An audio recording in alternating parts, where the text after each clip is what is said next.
Well, welcome to this video. This is the three common mistakes in estate planning. This is Mario Godoy and Stephen Novak with the Estate and Probate Legal Group. Steve, you just want to say a quick hello? Hi guys. And so today we're going to be talking about what we see in probate courts. So for those of you who are unfamiliar with the process, um, we represent folks in both estate planning. We also represent folks that need guardianships, and we represent folks that are in probate court. And so probate is where we are all destined to go to if we don't do a good job of transferring title of all our property at our death or before our deaths. So these are all things that we can help you with. But even when you do make a plan, there are some common mistakes that we see. And so we're going to cover that today and help you protect your family. And so with that said, let's discuss, do you have an estate? So this is a common question that we get often from folks because it sounds like a very fancy word. And it is. It is a formal term. It's a formal word that describes all the property that is in your name only, things that you solely own that are not transferred to someone else at your death. And so anything that comprises in that becomes your estate, and that's what you open up in probate court. And so one other thing is that folks often make a mistake and think that everyone thinks that an estate plan only deals with death. But what we see in guardianship, what we've seen happen in instances where family members become disabled is that a great estate plan contemplates both issues that you will deal with in your lifetime and also with after death planning. So it should really comprise of two different things. And this is why you need to revisit your estate plan every couple of years, because as your life changes, as your needs change, your estate plan needs to be updated. So let's talk about the components as far as lifetime planning. So I mentioned disability a little bit earlier. And the thing is, disability includes not just the physical incapacity, but it also includes the legal capacity to sign documents, having the mental capacity to execute decisions on your behalf. It's not always just physical. And so, the US Census in the last one that we did identified that 1 out of 5 people live with a disability. And so what they also found was that people over the age of 80 are 71%, a higher chance of becoming disabled. And so what that means for you is that we need to look at the lifetime planning in place here. And so you want to provide for your care during any period of disability or incapacity. You want to try and minimize any family conflict that might arise, especially if you haven't talked about what you would want done. And so you could have different members of the family looking to step into that role to help you in arguing over what your wishes may have been. Coordinating with tax and other legal planning strategies is another part of lifetime planning. That's where we look at gifting and how that comes into play with your estate plan. You want to provide for smooth transitions to decision makers in your life. The courts will follow what the legislature has put in place, but that might be different for you. You may want someone else as a key decision maker who may not get to become one if you haven't laid this out. And I think the other big key thing is that you want to try and avoid court imposed guardianship. You want to try and pick who you would want to make decisions for you. Now, Steve deals with the big context of guardianships. I don't know, Steve, is there anything that you might be able to add to that topic? Yeah, absolutely. One of the things that I wanted to bring up is, we do certainly have, extensive experience in guardianship court, and, the cases vary, and generally speaking, it's not a place that you want to be. As Mario said, an estate plan, even during your life can give you the opportunity to make certain choices. And one of those important choices is, who would you want to have making decisions on your behalf? Who would you want to have, paying your bills? Who would you want to have deciding where you could live if for whatever reason you weren't able to make those decisions for yourself? And if you've gotten an estate plan in place that takes care of those issues, then you can make those choices, and the people that you've chosen can go ahead and carry out, those decisions for you. The problem is if you haven't made those decisions, you haven't formally, whether it's a power of attorney or a trust or whatever the case may be, you haven't gone ahead and made those choices while you still had the capacity to do so. Then if there's some sort of disability, some sort of event, something bad happens to you, and now you no longer have that voice, then unfortunately, whether it's your loved ones, your family members, your friends, you're going to wind up in guardianship court.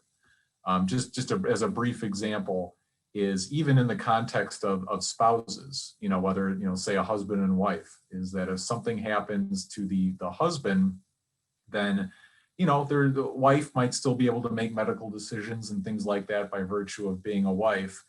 But if husband needs to sign contracts, if you're in the middle of selling a house and husband is on the deed or something like that, you need husband to do legal things, to make decisions for him with finances or assets.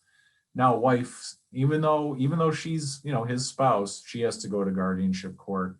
She has to pay an attorney, she has to pay a bond, she has to, take all this time and all these expenses, when, a relatively simple state plan that provided for lifetime planning would have taken care of that for. And Steve, that's like a yearly accounting as well, right? That you may have to go back year over year.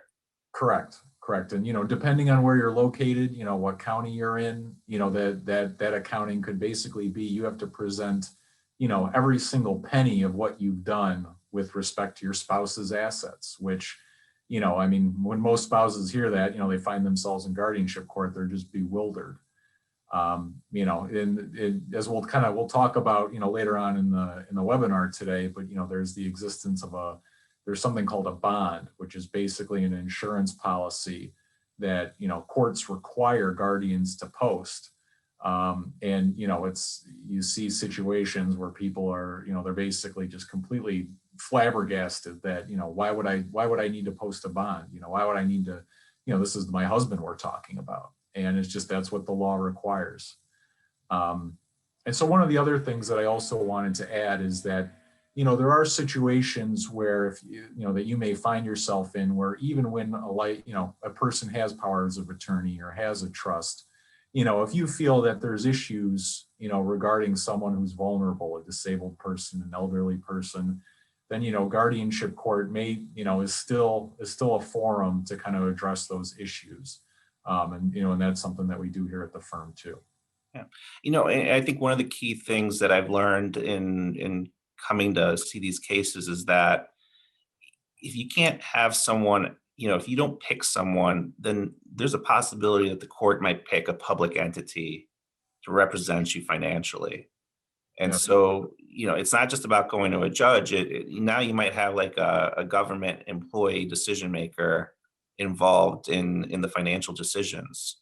That's a great point. Yeah, no, every county has what's called a public guardian's office.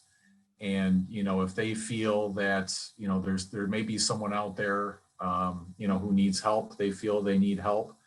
And if there isn't anyone in place, like you were saying, Mario, to make those decisions, then, the public guardian is empowered to go ahead and try and step in and become that decision maker. And now obviously, they're doing it for the person's, for their well-being. They're still supposed to act in their best interests, but, I hardly think that's a position that anyone really wants to find themselves in.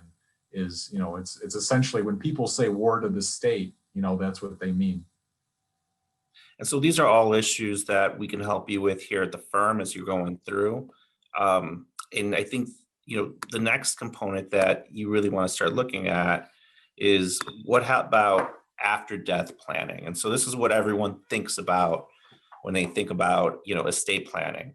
And so everyone looks at, avoid the need for probate court. What I'll tell you is that from what I've learned looking through and looking at different cases, sometimes probate court can be a good thing to have a judge overviewing that process. But for privacy purposes, for the ability of being able to get assets to a family members that survive you quickly, that's why you might want to avoid probate. You want to find a way to efficiently handle those after death, the administration of your assets. You want to try and preserve your family harmony. You don't want them fighting over your assets after you've left this world. And so you can leave a written plan that can then help, heal your family during that time period as opposed to tearing them apart. The other aspect is maximizing the tax strategy. And we will kind of cover that a little bit because if you're married, you may want to look at, where the exemptions are and what you might do as far as making any gifts and, how you would set up, multiple trusts if that's what's the best strategy.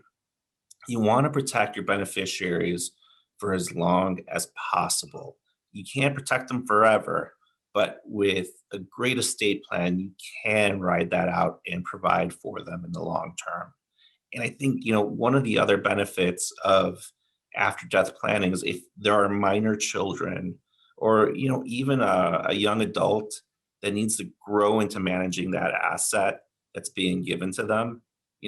If I was 18 and I was, getting a multi-million dollar estate, I think I'd probably, in one weekend eat that up in Vegas.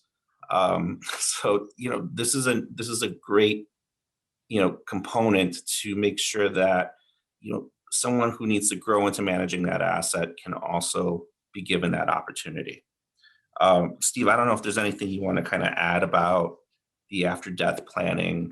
Yeah, I just wanted to touch on one of the more recent kind of examples of where it may be advantageous to avoid probate. Is I know we had a lot of frustrated clients this year when courts were closed, due to the pandemic, just because it extended kind of the time that everything took to get an estate open, to get letters of office issued, and courts handled now via Zoom, and it will be for the foreseeable future. And they've worked hard to get procedures in place, but who's to say that something might happen in the future where courts are closed or access to the courts are somehow restricted, which again kind of tacks on who knows how much time to basically getting the assets where they're supposed to go. So if you had a trust or something like that, then another plan that you could handle outside of probate court, then, that wasn't a concern for you. Yeah, I mean, and that's a great point. I think what folks don't realize is that when you open an estate, it's not as quickly as a Law and Order episode.